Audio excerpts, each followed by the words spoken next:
I would like to introduce today's first presenter and one of our 2011 grant recipients, Professor Mohammed Errihani, Associate Professor of English and Linguistics at Calumet, who's going to share about his research and travels. Please join me in welcoming him.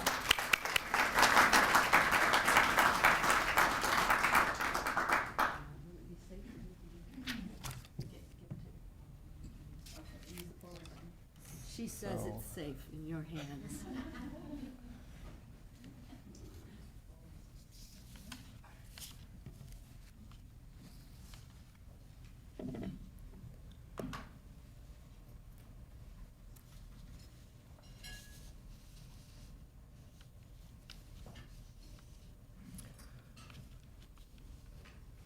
As you can see from the title of my presentation, it's language policy in Morocco. I'm not sure how much you know about language policy in Morocco, but Morocco is a multilingual environment where several languages are spoken on a daily basis. And but my focus was on the role of government agencies in affecting language change in Morocco. And that, as you can see, I have Plan B, which actually is the real research that I ended up doing, and I'll tell you why. But it's still within the area of language policy in Morocco. My research interests and research agenda focus on the politics of language planning in multilingual settings, and in particular Morocco's recent language policy that requires all children to learn a new language regardless of their ethnic or linguistic background. And the new language that all children in Morocco are required to learn nowadays is Berber. I'm not sure how many of you have heard about Berber, know the Berber language, but it's the indigenous language of all North Africa.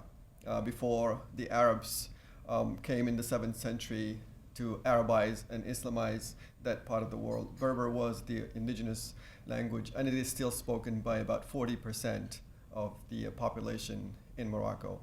However, it's a language that was never recognized by the state as a language, but it was basically thought of as a cluster of dialects spoken in 3 different regions of the country.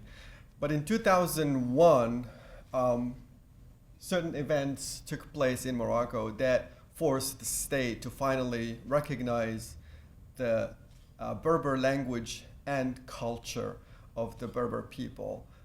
Another name that this language is known by is called Tamazight, and that's the actual Berber name for this language. And but I will just refer to it as Berber because that's what most people know it to be. So that's what I've been researching basically this language policy and the teaching of Berber in elementary schools to all Moroccan children. And as I said, my focus was on how effective government agencies and language academies were able to implement this language policy. In 2010, 2011, when I first applied for the grant, I was interested in this area, and especially in the implementation process of top-down policies and decisions. And my goal was to also evaluate the agency's efforts to revive, standardize, and promote the Berber language of the indigenous people of this part of the world.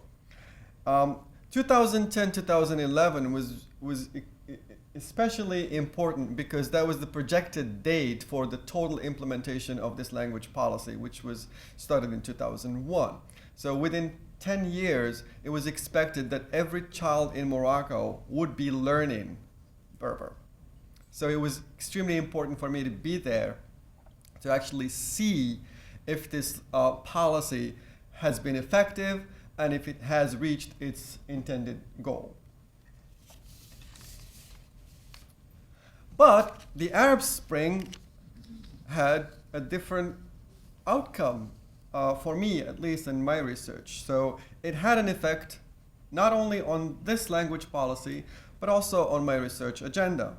So as we all know, 2010-2011 was marked by the birth of the Arab Spring, and in Morocco there was a movement, a pro-democracy movement called the 20th of February, because that's when it was launched in Morocco, or in French it goes by le 20 février, le mouvement du 20 février, and it didn't.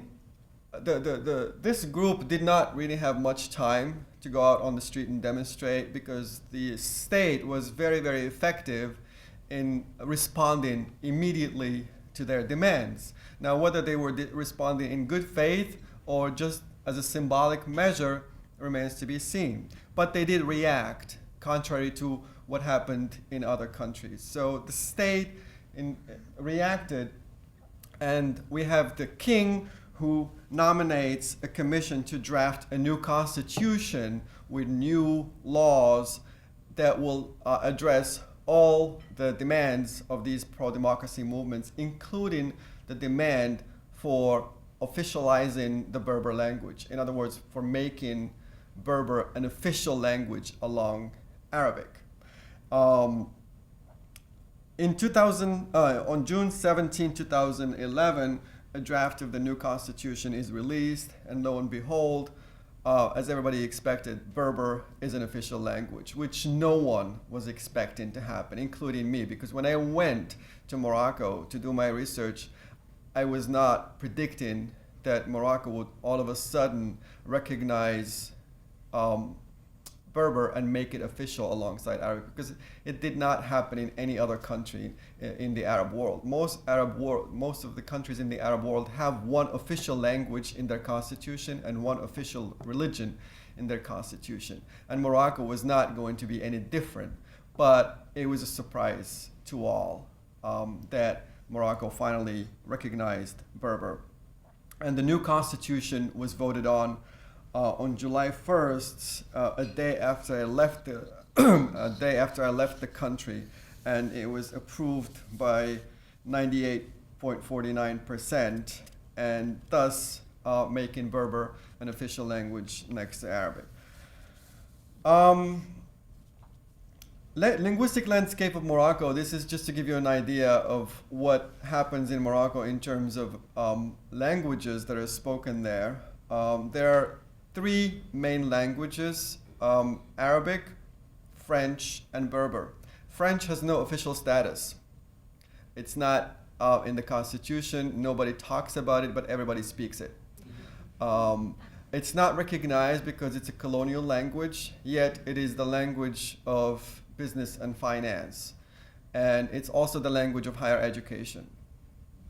But it is not recognized, and everybody is happy with that. But most people do not want French to go away, because it is a language of culture, cultural and economic capital.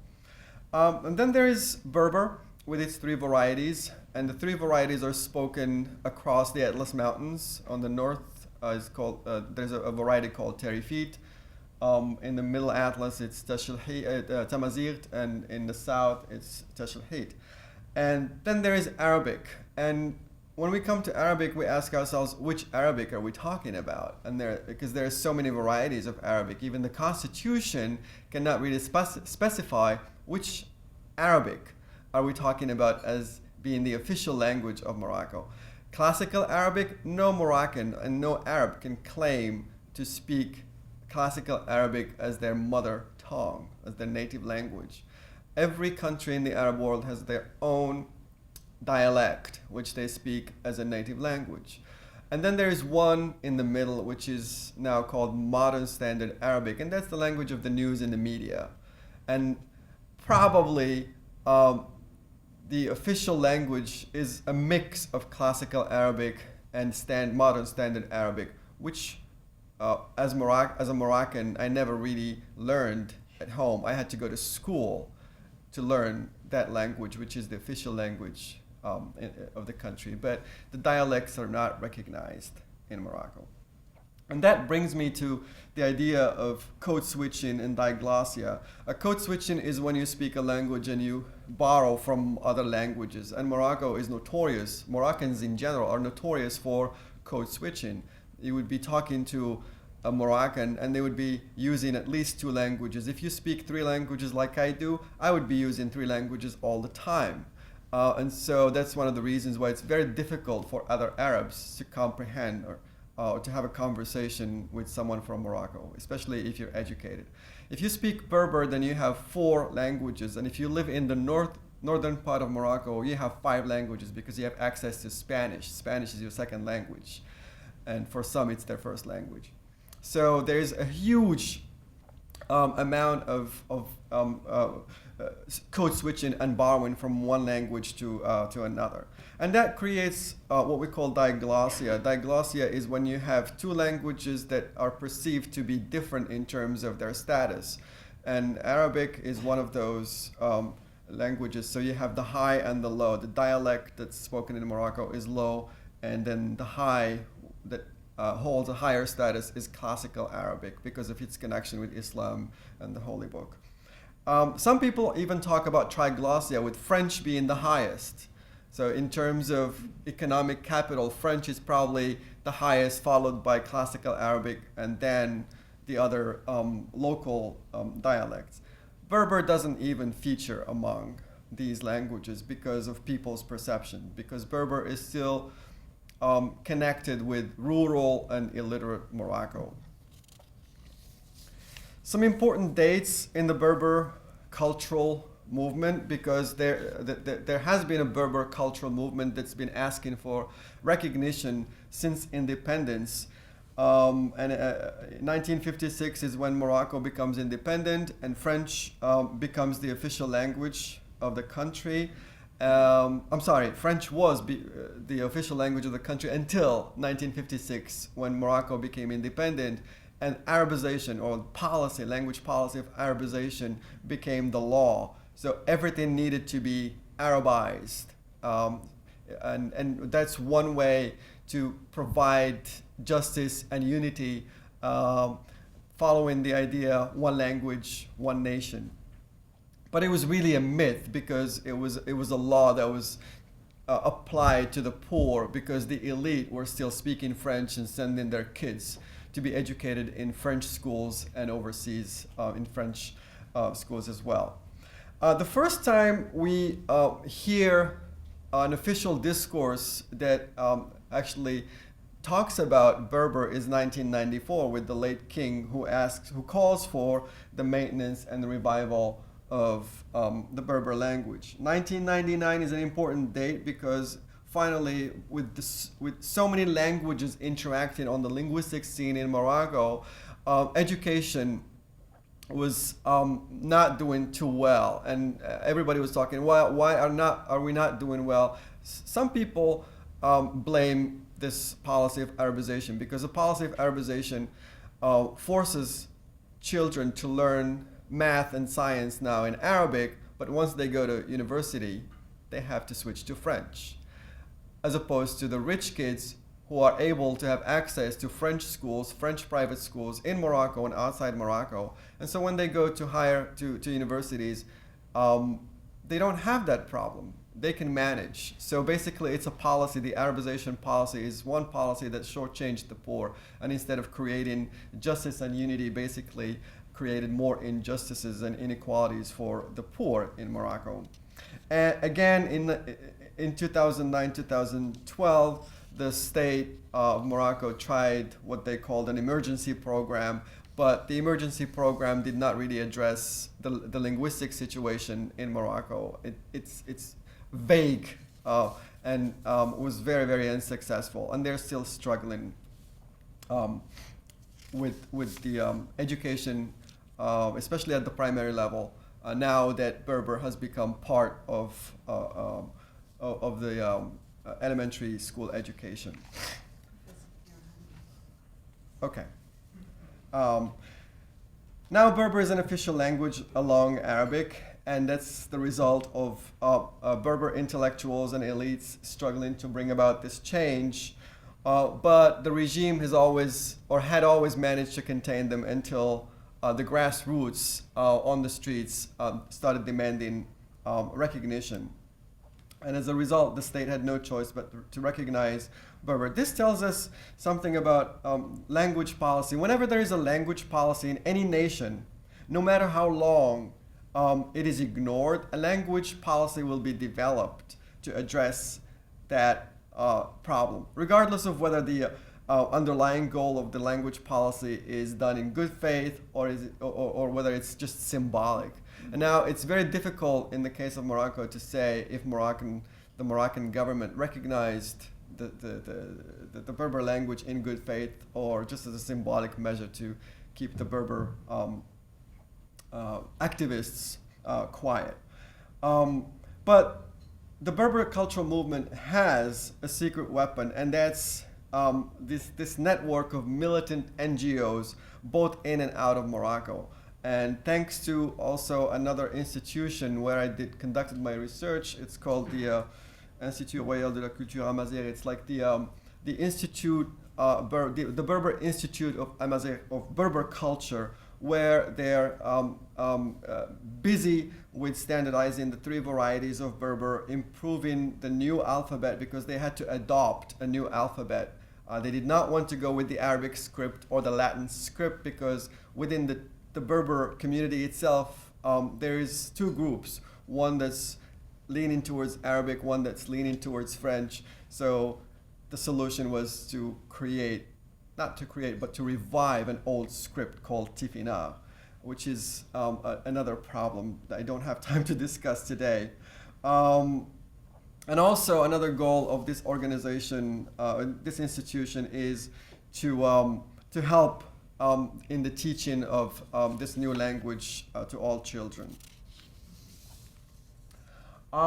In the last decade, we've seen an outburst of research on the Berber language and culture by both researchers in Morocco and outside of Morocco. And as a result, there's a great deal of research and publication going on, including books, academic articles, PhD dissertations. And the pace of development surrounding the Berber cultural movement is just too fast to keep up with. It's not easy to keep up with how fast things are moving in this area.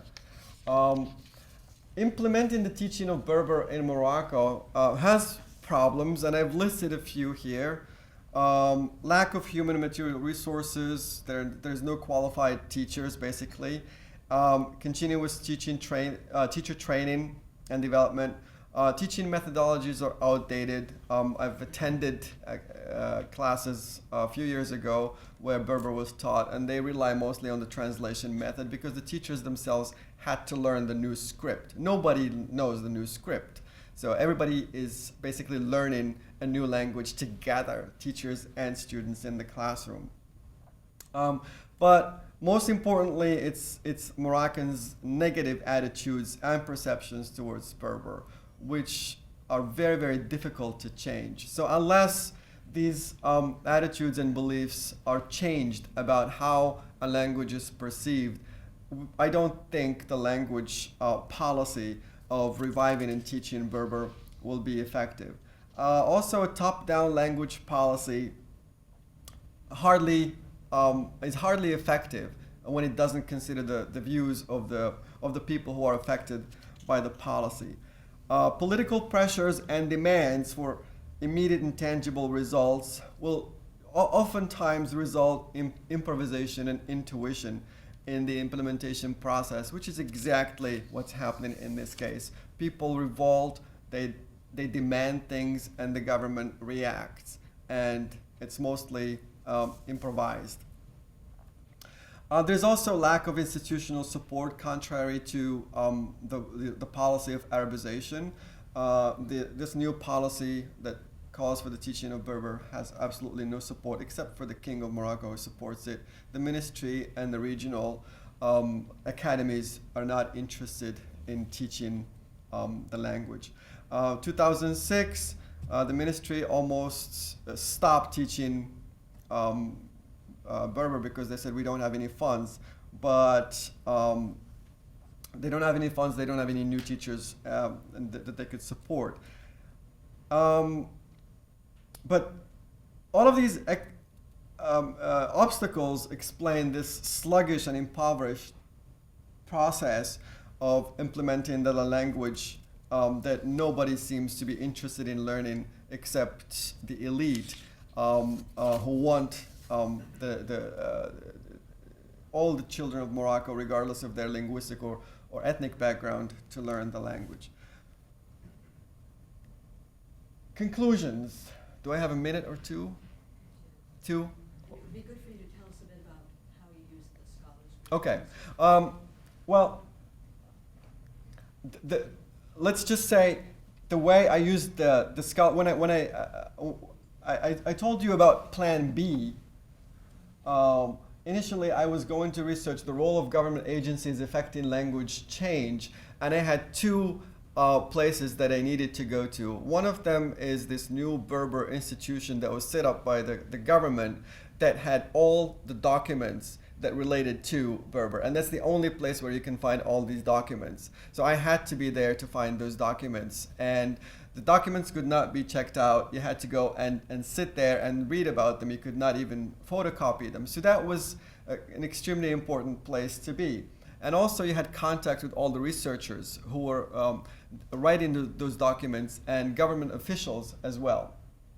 And the second place was a university in Morocco. It's an English medium university that has a decent library that has all the recent works that have been written and published on the Berber movement and this language policy. Now, keep in mind that this is a 10-year policy. It's not archived. I was not doing archival research. I was trying to look for the newest publications on a language policy that I could not have access to on the internet or anywhere here in the United States. And that's why I had to be there to actually have access to all these documents that are hot off the press, so to speak. But instead of dealing with government agencies, because it was extremely difficult to get official documents, because everybody was nervous as a result of the Arab Spring, and it was still unfolding. Nobody was sure about whether they should release official documents to a researcher or not, and they're always suspicious of the term researcher from America. What are you going to do with these documents? And it doesn't matter what you tell them to prove that you are actually a researcher. You always need to know someone who can actually talk to someone else who could let you look at certain documents. And so I had to go through those processes a few times. But because it was extremely difficult to have access to government agencies, I had to switch to Plan B and actually try to evaluate the Berber Renaissance, what I call the Berber Renaissance, in the last 10 years. From the moment it was implemented, from the moment it was declared that this policy was going to be in place, and track the 10-year progress of this policy and whether it has been implemented or not. And I'm happy to report that the article that I was planning to publish actually just came out in a book called Contemporary Morocco, State, Politics, and Society under Mohammed VI, and that's the King of Morocco. And it was published by Routledge just a few weeks ago. Thank you.